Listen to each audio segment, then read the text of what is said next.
like a miracle, which it really was from the beginning. But I just see it like, wow, after everything that I've gone through, and this is not just me, right? Behold, Behold is not just me, and I want to emphasize that to many people. This is not just me. I started it, but really, I'm talking about a group of people who are not seen and need to be heard and need to be helped and need to be supported, and not just them, but their families, because you can't, it goes together. The childhood cancer, it's affecting the child, but it's also affecting their nuclear system around them, right? So their system, and it all comes with, how can we help the child during cancer, after cancer, in the workplace, in relationships. There's just many resources that need to be told out there that are not, and I felt like Behold Be Gold is that space, and it's very different than other nonprofits that I've kind of seen. I feel like there's not many nonprofits that focus on survivorship, and there's just so many things at Behold Be Gold that I feel that people have gave me, like, wow, this is amazing, like, this is incredible, and the energy, like you said at the beginning, right? The energy is here. You were beside me at the table. That's the energy that I hope and I want behind Behold Be Gold. Just like a shining ray of light and sunshine and a force, the force behind it, right? That is just something so critical there. So that's what I aspire Behold Be Gold to be, just helping out survivors. And when we help them out in any way, whether it's in policy efforts, education, awareness, helping them gain more confidence, maybe they're looking for somebody to talk to, we are here to help them. I hope that they can feel more empowered after that. So yeah, that is in a huge 1 hour segment. Everything, the story and everything that Behold Be Gold, what it is about. Yes. Well, you said it, in a huge 1 hour segment, but it was a lot of information, but a lot of good information, right? And I really enjoyed hearing everything, because I can show you this. Like, I wrote a lot of notes down as I'm like sitting here listening, and I'm kind of writing bullet points and kind of coming back to things. But one of the biggest things that I love is that, and I love this too, is I love being told no. I love being told I can't do something and that it's not possible, right? And you took that to a different level. They said, you're never going to do this, you're never going to do this, you're never going to do this. And then you turn around and said, watch me. And you did it. You did it all, but you did it for you, not for anybody else, right? Okay. Not necessarily to prove them wrong, but you did it for you, which is the most important thing that you can do when you're going through something like this. Is you're going to take all of these negatives, all of these things that the world will define you as, and you're going to turn it around and you're going to make it into a good thing. And you did all of these positive things because of it, and you're here to talk about it because of your unwillingness to accept what they told you was the only way your life was going to go. The only things that you were going to accomplish. You're going to be in a coma for a month. You'll never wake up. You're never going to get up and walk out of this hospital. Never going to go to school. Never going to graduate. Meet somebody. You're never going to have a future in child life or in the medical community, which I'll be honest with you, our daughter is going into the child life. That's what she's going to do when she graduates high school. And it is a long process. It is not something that you just apply for and get the job. It's a lot of work, a lot of effort, and you know that. And it was in your own experiences. It was going to take probably twice the effort from you versus maybe somebody else to achieve that, or to achieve going to the practicums or going through all the courses. And you did that. And again, you mentioned it too, the energy that I felt, the energy in that moment was totally incredible, because it was something that I enjoyed listening to. I enjoyed being a part of, because you build off of it. You build off of that energy. You hear that energy and you're going, wow. Now I'm going to take that and I'm going to run with it too, because I'm hearing it, I'm feeling it. Now I'm energized to go and do something. And I love that. So listen, there is so much to unpack on everything that you said, but going back and listening to all of these things and listening to key bullet point words, like no, priority, behold, be gold, why it is a thing, and the word resource, and there's so many different things, survivorship, those words. When you go back and look at them, this community, yes, we focus a lot on the now. We focus a lot on the treatment, on getting the kids what they deserve at that moment, giving the kids the best possible options that we have, which again, are limited to this day still. And what you end up with is what you have focused a lot on, which is that late term, that long term side effects because of the low options that we have. And we don't hear a lot about it. We hear, okay, you rang the bell. You've been through treatment. Now you're in quote unquote survivorship. You're in the 5 years past your last cancer treatment. So technically you're cured. You're cancer free. You're NED, all of these things. Well, your hair grew back. You're going to school. You're driving, whatever. You're living a semi-normal life. And so you must be okay. You must be just fine. You've got everything you need. You don't need anything else from us. We've done everything we can do.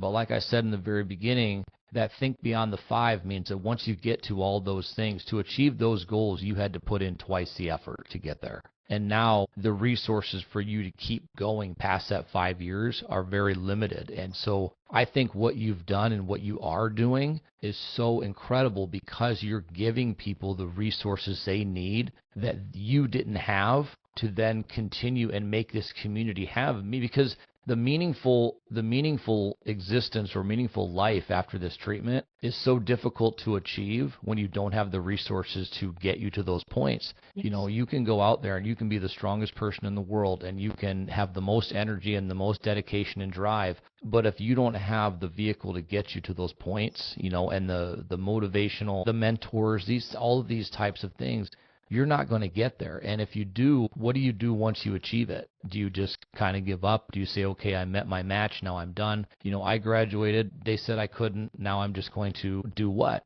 You know, you set those goals for yourself and you continue to set more goals once you reach those. You know, you and I are the same in that matter. You know, I'm often asked, if I achieve a goal in this community, my wife asked me, will you then feel like you've done what you needed to do and take the foot off the gas? And I said, the short answer is absolutely not. That just means I've reached it and now I can go further, because there's so much work to do. And yes, I've experienced it on a different level, being a parent of a child going through this, but you experienced it on a level as a child and now into adulthood, and you have a different perspective on everything. But together, we put all of that energy into making a difference in the future, and it truly is an incredible thing to watch. I love speaking to children, adults now that have gone through this and have turned all of that pain and negativity into something so positive.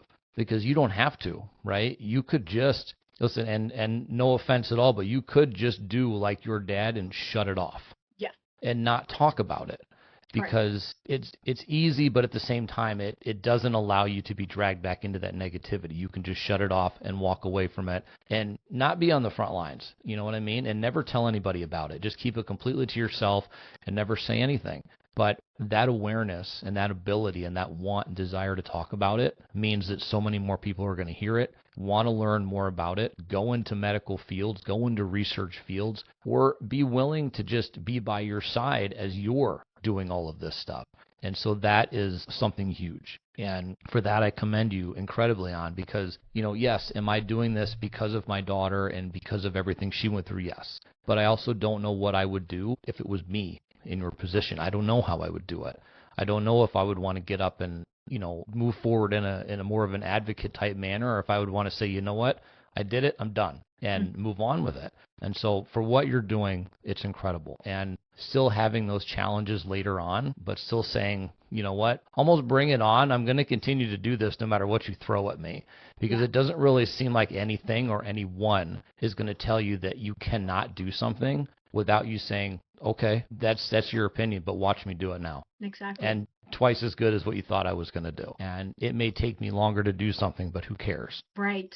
No, and I like that, no, I think right now I'm in so I did the child life stuff, and like you said, I'm glad that you brought it up as well, because it is, and that is something, it is very hard, and people think it's not. Most people obviously don't know about what child life is, or about child life profession in general, like the steps you have to go through it. But I came in peace with myself. For me, I said, you know, this is, I can only focus on one thing, like I've been mentioning, like it has to be this, you know, and I did decide, I said, you know, what we hope there's going to be always people in the hospital to help, right? And especially there's going to be many child life specialists, which is a beautiful and great and so needed profession. I know who's going to be out there speaking for survivors, right? So I did have to make that really tough decision a couple years ago, that I wanted to focus a lot on Be Whole Be Gold, and I unfortunately I had to leave the child life profession behind. That doesn't mean that in the future it might pop out again, but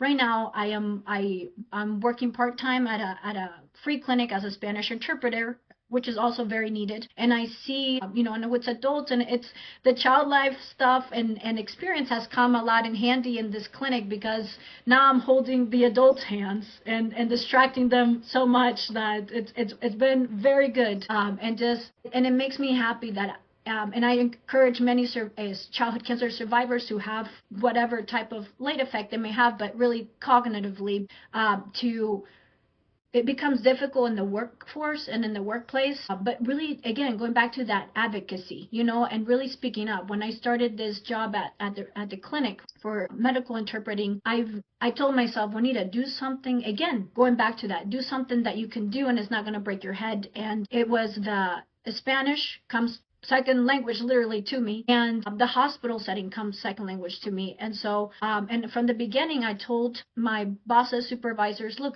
I get very fatigued, this happens, I can't drive, this happens, so anyways, they were very understanding, and they were able to accommodate many of my needs, including Uber to the workplace. And I know not a lot of people have that, but I was able to speak up. So the point of this is that if you're a survivor dealing with a late effect, I encourage you to speak up and really just let them know, how can it make your life easier, because you still want to I want to be productive in society, right? I'm not going to sit at home not doing anything. I really want to, besides my childhood cancer life, I also want a normal life, right? I want to be and work. I want to go and work, and I want to socialize in the sense of I want to learn about what I like, and so that's another thing I encourage survivors to do, to really just, whether it's at work, at school, whether it's out and about, learn to advocate for yourself, learn to speak up, because it doesn't hurt. The worst thing somebody can say is no, but at least you spoke up, and at least you're advocating for yourself, right? And it's something that you should not feel embarrassed about. Again, just putting that empowerment to it. It should be a gift and something that makes you very unique and authentic. And that's just a little recommendation there. And it makes me happy and fulfilled, and I can do something that I like, and still be involved with the hospital and the clinic, just in a different manner as well. So now Be Whole Be Gold's able to go to the hospital, presents and different types of stuff for survivors who have survived, and just children in general. And so I'm there, but in a different way now, and that makes it less stressful for me, but at the same time I know I'm taking part in that field of child life where I've always loved. That's just something I wanted to mention there, to really speak up and advocate and use your voice to make change happen. No, I think that's great advice, to be honest. I think it's, as a child, your number one advocate really is your parents. You're expecting them to be there for you and to speak for you when you can't speak for yourself. But if you have a voice at whatever age you are, and you feel something or whatever, you need to just let people know what's going on as much as you can, and not be afraid to speak up, and not be worried so much about whether people are listening, but speak up to what's going on and be a part of your own care plan in reality, because you are you are the only person that is you and that understands you from the inside out. And so when it comes to speaking out, when it comes to kind of being honest, I wanted to ask you kind of a reflection question. And this goes to, if you could go back, and about something that you mentioned earlier on, if you could go back to your 10-year-old self right now and speak to your 10-year-old self, going back to school. Now, I have 3 daughters. I understand 100%. And also with kids in that age, that looks are very important, and how you present yourself and all of this. And we all feel, even today, right? We all feel that way. But if you could go back to your 10-year-old self, what would you say to her about the fact that she looks different, and that she is going to be different from others in the way that with your hair and things like that? I know that it was very concerning to you at that moment, which understandable, 100%. But knowing what you know now, would you go back and tell her, what would you tell her at your age now to your 10-year-old self? Yes, great question. Oof. That is a great question, and very something that I really have to think about. I think um, just being, I think it's a like how do I say lack of education, but no, I think you're Juanita, what's more important? You being here, present, alive with your family, or just that's it's very important, right? Because what would be the vice versa? What if I didn't get or the opposite? What if I didn't get the treatment? What if I was just there and had my hair, right? So I would say just kind of reflecting on the opposite, right? Would I rather not be here? Would I rather just lose my hair and, right? I don't know if that's a way to see it or look at it, but kind of more being more courage about it. Looks don't define you. I don't know. I feel like I'm coming out of a like a cheesy quote over here, but that is a tough one. But I guess in the box of that, how do I say? Be strong, be courageous. The hair's gonna grow back. There's only one Juanita. People are here cheering you on. This is something that hopefully is temporary, and you got this. You got this. Those are just words that came into mind that to my 10-year-old self, I would say to me, yes. No, I think it's good. It's a tough thing to reflect back on a time like that and to really have those kind of thoughts at that moment, right? At 10 years old. Your most important thing at that point is, how am I going to look to everybody else? Why do they all look different? Why are they all doing these things and I can't do them?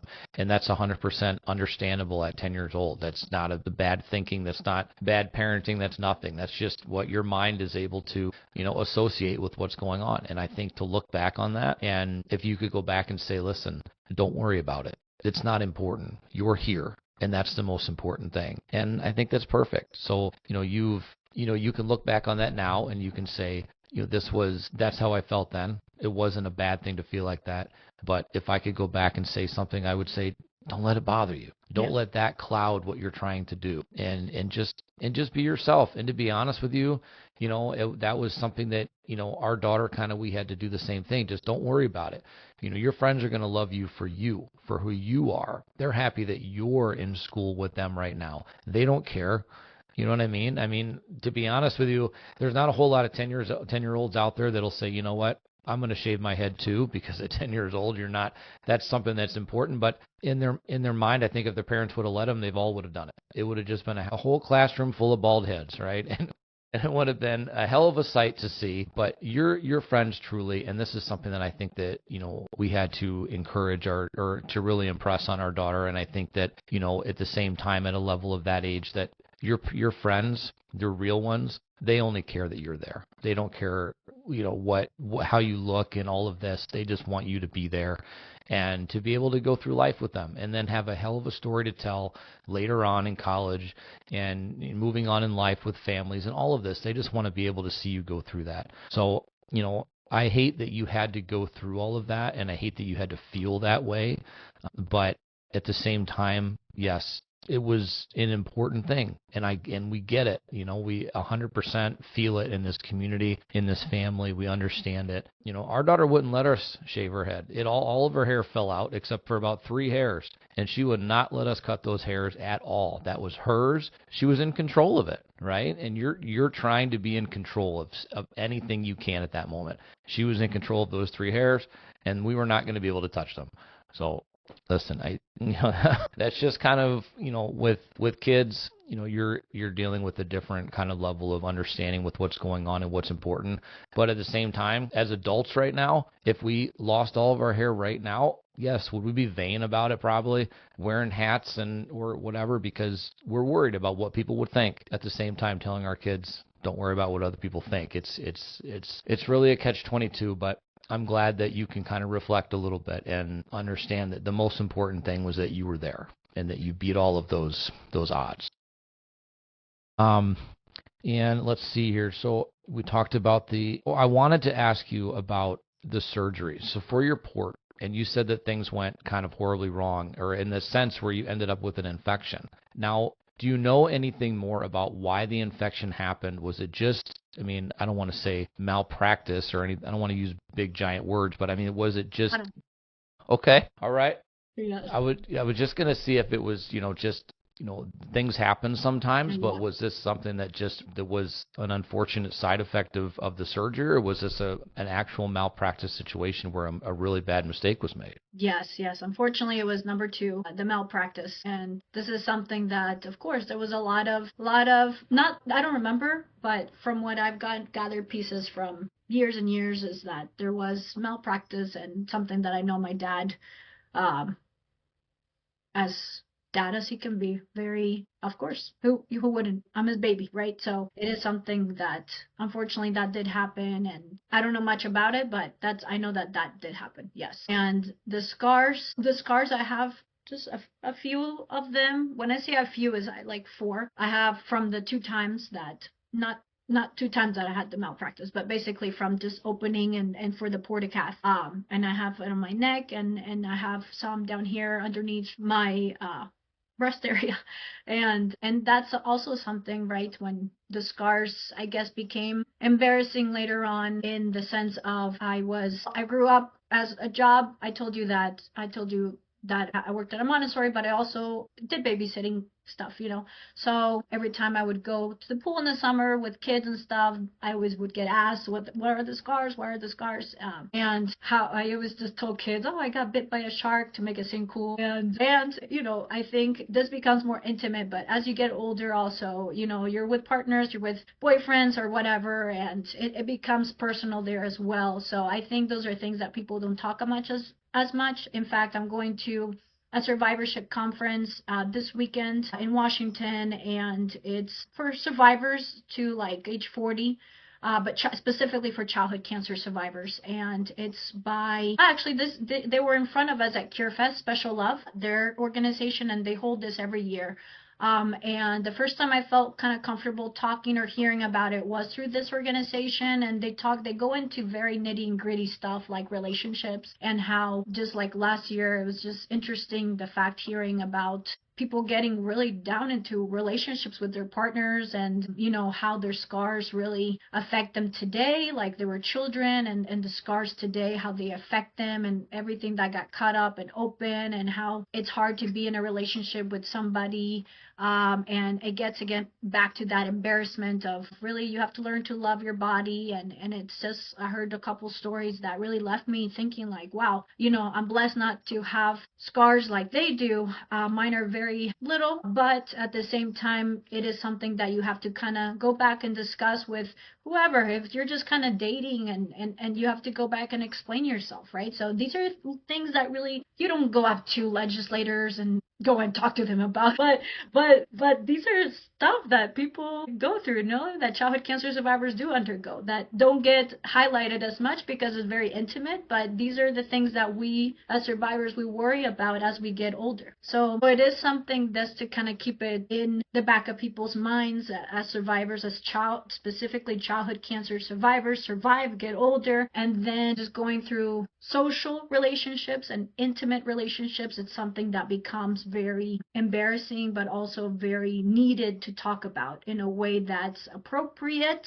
I don't know how to say it, but a way that it's people who get you and people who really are not going to make fun and understand you. And so those are also very highlighted conversations in these type of conferences. How can we just as a group of survivors help to hear you out and understand each other and really say, yeah, I can relate, right? That's also with I've met with certain individuals virtually who I also talk about stuff like that, and it's nice to connect that way as well. So yes. No, I think that it's obviously, it can be a very tiptoe topic to talk about because, it can be embarrassing. It is intimate. It is, something that is obviously we're not going to, you're not sitting at the dinner table talking about it, right? But you should have that outlet because if you are, the whole point of survivorship, the whole point of getting beyond that 5 years is that you can have a meaningful, full life moving forward. And that includes things like that are going to be part of your life as you get older. If you want to have a family, if you want to, you know what I mean, get married, all these things, you are going to need to have somebody that can understand. Because listen, it's the same thing as if you do something dumb and you go to the doctor and they say, what happened? Do you tell them the dumb thing you did, or you come up with a good story about what could have happened? About maybe it's a shark. I don't know. which is great, by the way. You come up with a good story, and so that you can get to that point because you're embarrassed. But these doctors have heard everything; they understand, and they're at that point where it's a safe place for you to tell that. And you having a conference or a group or a connection where you can speak openly about these things and other people understand it and they're not judging you for it, it's so needed. Again, one of the biggest keywords I think of this entire episode is going to be resources. It's that ability to give resources to people. And, I say it too. I have gotten from all of these years, I have more contacts and emails in my phone from this community that if I don't have the answer, if somebody asks me, I know who does, and I can put them in that direction. And that is so powerful because you are basically just a human Rolodex, to date myself, right? You are a human Rolodex, and somebody says, hey, I've got a question about this. You know what? I don't know the exact answer, but hey, here's somebody that does. You're going to get all the answers you need right here. And now you have become, you've done something that is almost more powerful than just giving them the information. You've given them a resource that they can then pass on to other people. And then that entire network of resources becomes just that much more in-depth and powerful. And I think that is so great. And yes, we have resources that we offer through our organization. I have a whole page dedicated to any organization that we think is a good resource, and we put them on our website because we know that if we don't have the answer, they do. Behold, Be Gold's not on there yet, but it will be. I will have it on our website. It will be on there. Yes, 100%.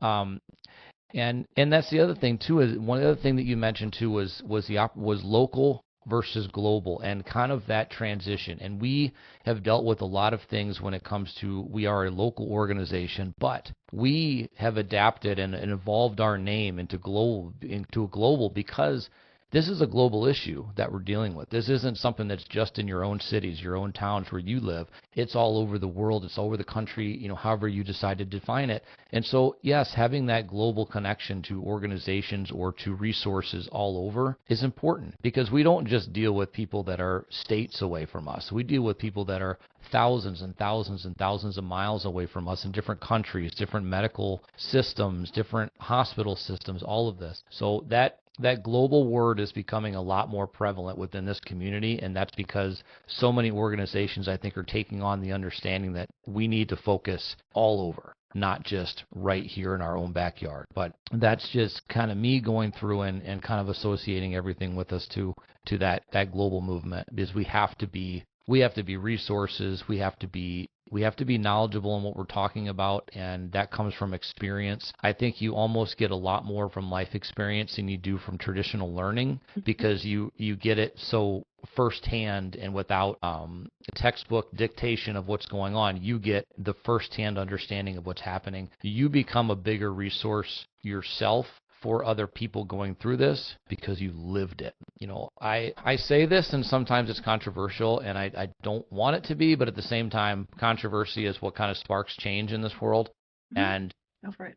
I've had someone ask me before, do you think that you're smarter than a doctor? And my answer is yes. Not because I've gone to school to be a doctor, not because I have a doctorate degree, because I've lived something and I don't get to clock out at the end of the day. When our daughter was going through treatment, it was 24/7, 365. We didn't get to clock out and go home. She was a name to us, not a patient number. We were doing, you become healthcare provider, you become home health nurse, you become a driver, you become a researcher, you become everything. Exactly. So yes, my answer is yes. Yes. But not because I want to take away anything that is anything from people that are doctors. I think that the oncologists that we were in contact with are phenomenal. I think that their only hinder is their toolbox doesn't have all the tools in it that they need to treat this damn disease, and that's not their fault. They can only work with what they have. But again, it's not meant to spark controversy that I say that. I just think that it's a feeling inside. And I think all of us that go through this, in a sense, you're smarter depending on how you decide to, associate that word with it because you lived it. Real life experience has a lot behind it. And I like that. Again, no. I like that, Curtis. No, yeah, I'm with you. There's many times where I feel like because of the cognitive stuff, I'm like, Juanita, you can't do it. Like we talked about stuff like that. But there's always times, and I've learned through just many experiences, like, and I've had people also tell me that I don't need to do this, I don't need to read, you don't need that, and all this stuff. It's like your lived experience is what makes you smarter at the topic and all this. So when I go in now, before I used to get so anxious when I get asked to speak or something, and now I feel more confident because I can't go wrong. It's my life experience, right? It's like it's something that it can't be so hard, but no, it is life experience, and that makes definitely that is your life experience that makes you so smarter at it. Yes. Yep. And It's not the experiences that we wanted in life, and this is not where I think any of us chose to be. I think that we're put here for a reason, and I think that yes, I think I was put here to be an advocate and be a voice. I think that you were put here to be, a speaker and to teach the life lessons that you've learned and to be a resource. Maybe not for this specifically. I don't think we woke up and thought this is what we're going to do, but where we are now and what we're utilizing those tools for is what we were meant to do. And so then you turn around and you turn it into that passion, because when it's passion, it's not work. And it's something that we know that there is a lot that needs to be done, and a lot of steps that we need to take, and we have a lot of miles to make up. But I think as long as you stick to the plan of what you have set out for yourself, and as long as you create, if you make sure that passion never dies within you, that you know that you are going to make a difference, you already have, but you're going to make a bigger one, then we are going to get there. We will see it in our lifetime, the change that we want to make, because we're here to make it, not ask for it. And that's the difference. That's the difference within this community that I've noticed, that there's nobody here asking for it. We're all here demanding it and telling you that it's going to happen. Right. Love it all. And going back to the global work, I think it's really cool. I was reading on your website, about the Onco Heroes, and I think it's a great work that they're doing, and I'm glad you guys are supporting them as well, because yeah, it's global, and I know for Behold Be Gold, like I mentioned, I started out with this girl in England, and then it became to this thing in Mexico, and then it became to this thing in Spain, where it was for a child life program that they're doing in Spain with like a toy and virtual reality, all this stuff. And they were asking if I could talk to them a little bit about child life here and how they could make it better there. And then I have this mom in Colombia. I'm from Colombia, who recently last year her child within the year or so got diagnosed with childhood cancer. And so I again, going back to the resources, I send them resources from like the school systems here that we have, where our pediatric cancer clinic has a special navigator for cancer patients. And it's like she's a teacher, and she goes to the classrooms to help the teachers there understand the child and their diagnoses. And so they have like a toolkit that's in English and Spanish. So I was able to send that toolkit in Spanish to the parent. And there was just so many great things that I know that together globally we could definitely we are making a change right now, but I think it is other countries, I feel like, also need that support as well, because I feel like here, whether we believe it or not, we have made a lot of progress, but obviously there's more progress to be made. However, in other countries, there is no progress. So they also need, there is progress in other countries where I feel like we need also what they have to help us more here. Recently I was interviewed by Sanofi, which is a bioceutical company, and they were for DR, and they're doing great stuff too there, and they just wanted to know about stuff here. Anyways, interchanging information, I think it's just always obviously amazing, So I think that's all great, and I like the global aspect that you guys also do. So it's great. It is. It like you said, it's one of those things where information it's got to come together. There's other countries or other, research facilities, they're ahead in places that we're behind, and vice versa. And we've got to be able to come together and realize that information sharing is the only way that we are going to defeat this disease globally. This isn't the space race. I don't care who gets to the moon first. We just want to get this fixed. Exactly. And until we realize that coming together with that information exchange, then we're going to continue, unfortunately, to see children diagnosed every single day, to see children that are passing every single day. And we're gonna continue to see that, and we're gonna continue to see that. But we need to get the rest rest of the world to continue to see that and realize how big of a problem it is, so that we can actually fight this with the support that we're so desperately in need of, instead of being told anymore that this is a rare problem and it doesn't really need that kind of vision. And that will be the only time you hear me say that word. It's probably, to me, next to entitlement, the dirtiest word in the English language is rare, because we are continuously told and force-fed that that's the only issue that we're dealing with. Is it is a rare problem. We don't need to really focus that much effort on it. We've got it under control. It's not that big of a deal. Listen, I'm here to tell you that it may not be a big of a deal in your house if you're not affected by it, but for the people that have been personally affected or are personally affected by this, it is the only problem that we need to be focusing on. Because listen, without it, if we don't do something about this, we're only hurting our future, whether it is here in America, whether it's in the UK, whether it's in Mexico, another country, it doesn't matter. We're hurting our own future, because without these children growing up to become the next researchers and doctors and politicians and teachers and educators and astronauts and whatever, without these future children growing up to those levels, we are going to slowly fizzle out. We're going to slowly fade out of existence, because we don't have a future taking over those positions. So that's all part of this. All part of this is, not only just coming together organizationally, but coming together as families, as a community, and really getting people to see that vision so that we can fight this head on with that support that we need. Exactly. Couldn't say it better. Very good.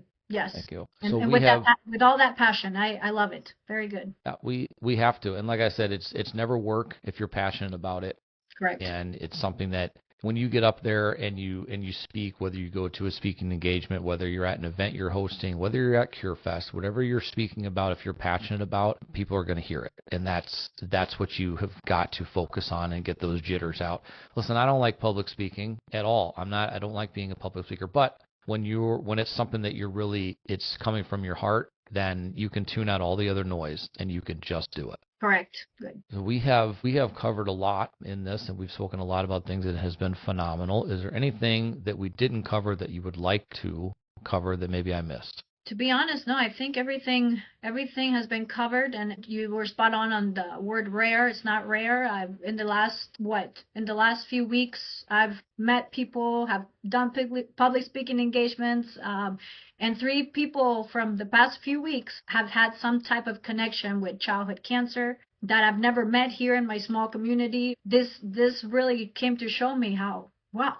Yeah, it's not rare. So I like that you emphasize that as well, because I go out and tell people, I know that the topic can get, obviously many people don't like to talk about it. It's okay. I'm not, but it is something that for me has become really a natural thing. Like, oh yeah, I had the other day I'm very like that. Oh no, yeah, I had childhood cancer when I was little, and I can tell you that my conversations are like that.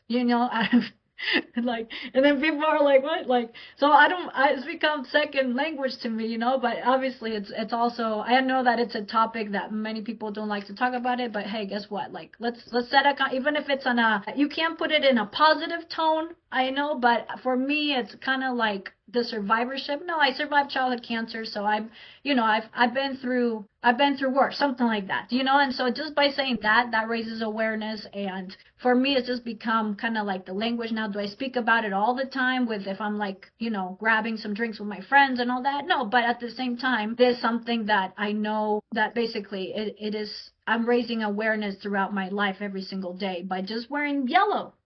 Just said, oh, you like to wear yellow? Yeah, my whole closet's kind of yellow. Why yellow? I was like, and so it's just something like that. So, but yeah, that's something that I think it's great that we have a good community, and the community just keeps building every year at CureFest of childhood cancer, which is not, again, not a positive one, but at the same time, you can see the level of support, and that's nice to feel that level of support and people who get it. Perhaps, everybody has been in different journeys, whether you're in the process of being diagnosed, whether you're an angel parent, whether you're a survivor, whether you're a sibling. I think CureFest really, it's an amazing thing that it happens every year, and I tell everybody about it because I think it's a great place to be and to feel connected, and even out there, people in the community can still build support groups around that, so that's just something that I feel that I'm glad that we have the support network, and this is great that you have this podcast to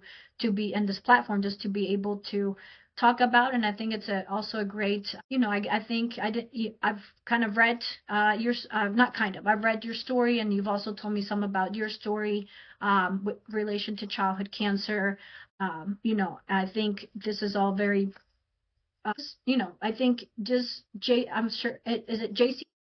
JC, yep. JC, I think, just making a difference in the world, maybe not, not here physically, but just spiritually here with us. And I'm a board member of Lishy's Gift. Lishy was a young adult cancer patient, and today we speak up about her mom and her way of coping with it was creating a nonprofit with it. So I know everybody has their different ways of speaking about their angel children's and their platforms and different ways. And sometimes people just don't want to talk, but I'm just very honored to be on this podcast. And thank you for allowing me to, and JC and your family for letting me be part of this podcast. It's very, very great place and escape to kind of talk it out to people who are in this world who need to talk about it. So thank you. Absolutely. It's my honor, honestly, and I appreciate everything. It's everything that we do now is to secure her legacy, but also to ensure that no other parents or family have to feel anything that we do. We always say that we don't want people to understand how we feel. We just want you to understand that this is a problem and this is something that is going on in our world. And we lost JC at 8 years old, and the one thing that really has stuck with me, and if I try to get through it, the one thing that has stuck with me is the one thing that was said at her funeral, and really the first time that I cried, because I think at that point I was out of tears, but what was said by the pastor was that JC walked to the gates of heaven and looked at Jesus and said, "But I only had 8 years." And he said, "But look what you did in those 8 years. In those 8 years, she created a movement that she didn't even know she created, that we're still feeling the effects of years later, almost 5 years. We're still feeling the effects of." And that is truly what tells me and all the people that have been put in our path that she's guiding us and that we're doing the right things, because we're just building this network, this collaboration of all of these people of different walks of life and different stages in this community. And we will, come hell or high water, demand and enact the change that we need so that no other families have to bury their children, and so that no other parents have to ask, why is there nothing more you can do? And so that no other kids have to be told you have cancer and have no idea why the hell it happened to them. So we are going to get through that. We are going to make that happen. And that is an absolute promise, okay? That is something that I can tell you right now, that until I am back together with her in heaven, I promise you that the first things I'm going to say to her is that we did it. That give me chills. Yeah, no, that is the mission, and it's very hard to put yourself in other people's shoes, and that, I think, with that, what you just said, I think that's the hard part about people who haven't experienced childhood cancer. It's hard for them to put themselves, they say like, well, it's not my problem, it's not my issue, I'm not going to undergo it. So I can't be on your shoes and you can't be in my shoes, but at least have this community that you have experienced it in the hospital setting. I have experience in the hospital setting, even though, and I think we didn't really talk about survivor's guilt, but that is something also that it hits hard for survivors, and it also kind of makes you, again, going back to reflect, like, yes, you have these late effects, but at the same time you are here, do something with it, right? So just hearing you and just speaking about it and speaking about her, it gives you that purpose of why, I don't know, everybody's different, and it gives you that mission, that and how you're saying it's just beautiful to see the force behind it all, in the sense of that you are here, you're still going, you're and I'm not gonna put words in your feelings of it, but I'm just saying that you're seeing how the change is happening with your organization and how you're impacting others' lives as well. So, and that's kind of how I feel like each organization is also kind of seeing it. But no, I think that's beautiful, the motivation and the empowerment afterwards. No, and your last words, that until you see her again, left me, oh my gosh. But no, and so tell me now, you tell me, how many care packages have you guys been able to? Is around the world, is what you It's mentioned? it Or is it is it's mostly within the states, but we have sent them to other countries as well. We are well over 1,200 now that we've sent since we started this. It is one of those things where we're almost in a yearly fashion sending one a day, kind of the way the numbers work out. It's a great feeling to know that we can send these out and we can be a part of this community and be a part of that change. And actually, our recent event that we held in August, we focused on it because we feel like the care package side, that getting mail in the hospital or getting a mail at home, doesn't get a lot of light, doesn't get a lot of spotlight on it. And it's not because we're looking for the spotlight. It's because we know that it's an important piece of the puzzle because it's distraction. It takes your mind off of all the bad things that are happening, and it lets you know how much people care about you. The amount of things that we received or that JC received in the mail that we still to this day have no idea where they came from or the organizations, how they got her name, any of that kind of stuff. But we appreciated all of it, and she freaking loved it. And that's one of those reasons that when we came home, we said, we're going to do this. yes. We're going to give back. And then it's just been a nonstop foot race with us to keep up with it all. And it's been hard. Like it's a hard thing to know, okay, I'm going to send out 5, I'm going to send out 10, I'm going to send out this many this week. And it's great. It's a great feeling to know that we're providing that service, but also it's difficult because every single year you're getting 300, 400 more requests.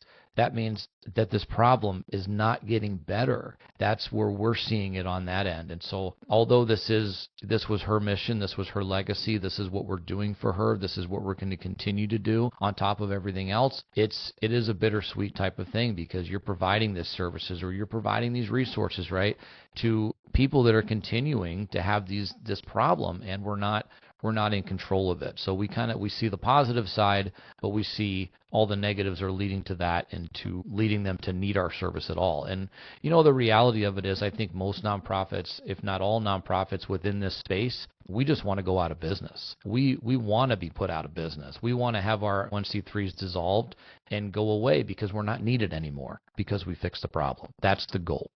Exactly. Exactly. No, and I like, I mean, everybody's so unique within their nonprofits of just like and you said that's really that distraction. It helped her. I mean, it sounds like you were, and what I've read as well, that you guys were very close to the Child Life program. So I think that's great. That's always needed. And then I also, you guys got a lot of media stuff on your website too. So that's amazing. I can see that you're a very fierce advocate, and I really really love that. And then there was the kids also I saw on the news that were there as well. And so how did that process were the kids in the school like aware and attentive and nice to JC and the They teachers?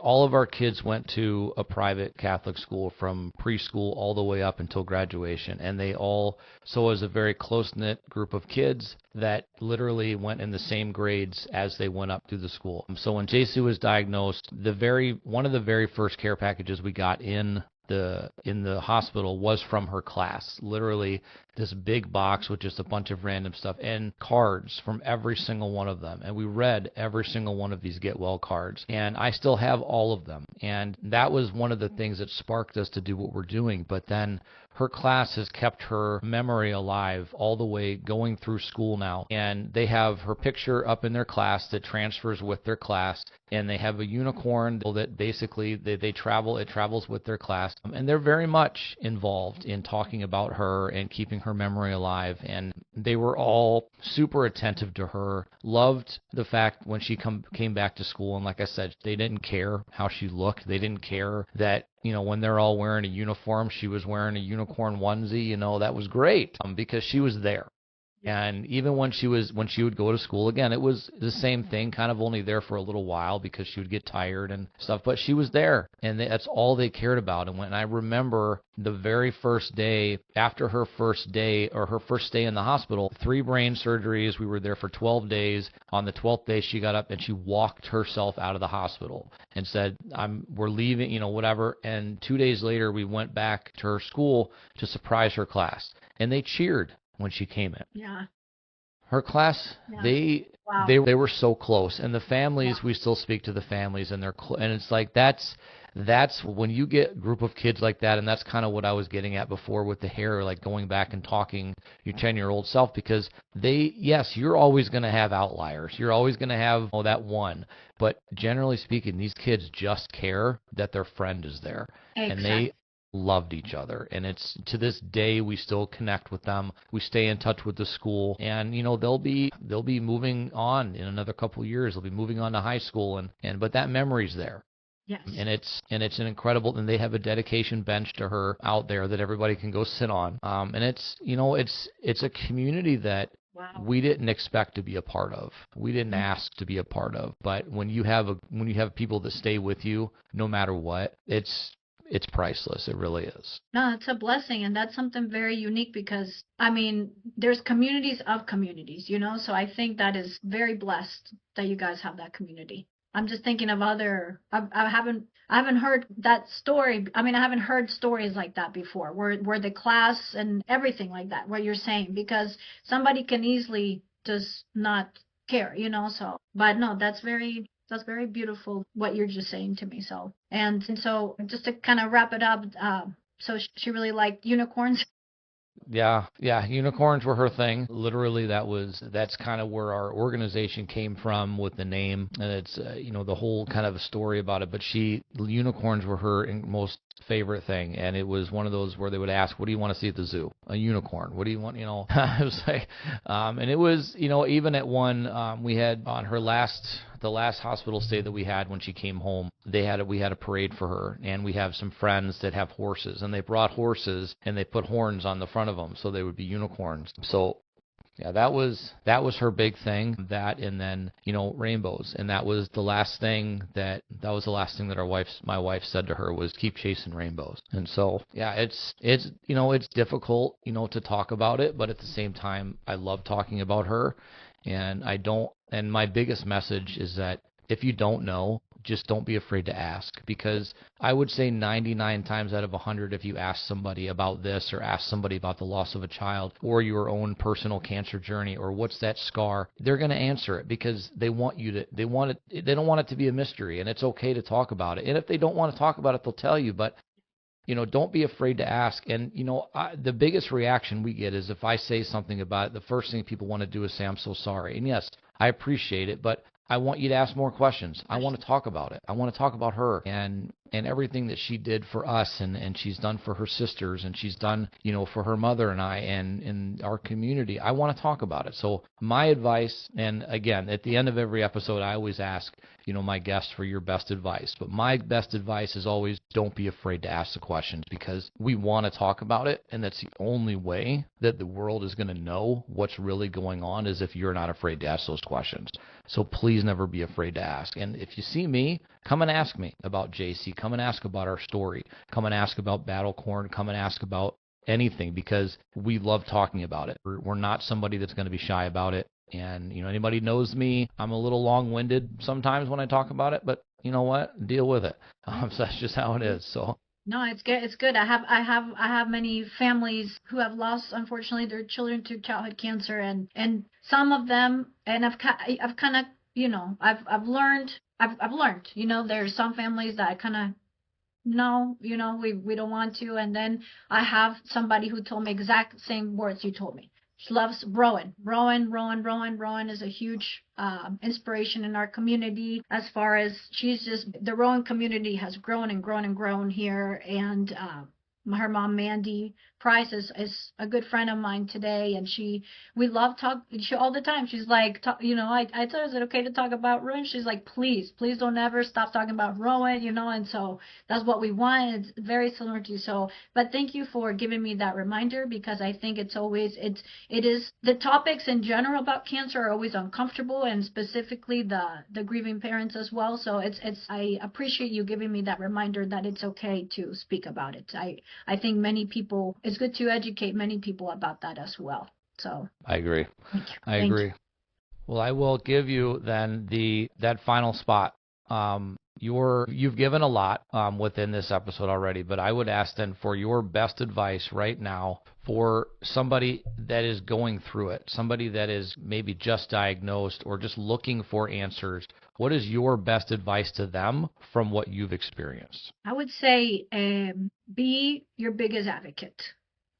Even if you're in the hospital setting, don't be afraid to ask, don't be afraid to say, don't be afraid to speak. Surprisingly, life gets much easier within a very hard time of your life if you just speak up, right? Even if it's like medication wise, even if it's prop my pillow up, even if it's, hey, I need more ice, or I need more silly stuff like that. Like going out of the hospital, speaking up as far as I need support. Don't be afraid to speak up. Can you simplify? That's something I use every single day of my life, ever since I survived childhood cancer. Can you please simplify it? I need this. I need this resource. I need this highlighter. I need these bullet points. And I need a ride. I always get embarrassed if it's not my mother, if it's not my partner Abraham, I get embarrassed to ask for somebody to give me a ride. Even though people are always like, oh, I'll give you a ride, but you never really know, like, if they're just saying that. So be an advocate for yourself, and don't be afraid to speak up, because I've gotten many yeses, more yeses than no if I speak up, right? And life has gotten more simple and less stressful for me just by speaking up and advocating for myself and saying, I need this. And if somebody says no, okay, no, then I go to the next person. And then the next person might say no. And then the next person, and then the next person is going to say yes. So really speaking up, because that helps those, again, going back to Be Whole, Be Gold, those barriers and obstacles, they're not going to be in the way anymore if we just speak up, right? So yes, that is an advice that I would give. Perfect. No, I think that is absolutely perfect. And I appreciate it. I appreciate being able to, spend the day with you and kind of go over this, share your story as well as what your mission and your goals are, and share your life experiences, because I think it is so important. This podcast is really meant to give people something to relate to so they don't feel like they're alone on an island when you're going through something like this, which is a big feeling. And so I'm hoping that one person hears it and says, you know what, that sounds a lot like what I'm going through. I'm going to reach out, or at least I feel like I'm not alone. So I appreciate you taking the time to speak with me today. And so where can people find information about you and Behold Be Gold when they're searching for it? Yes, thank you. Thank you for your kind words, Curtis.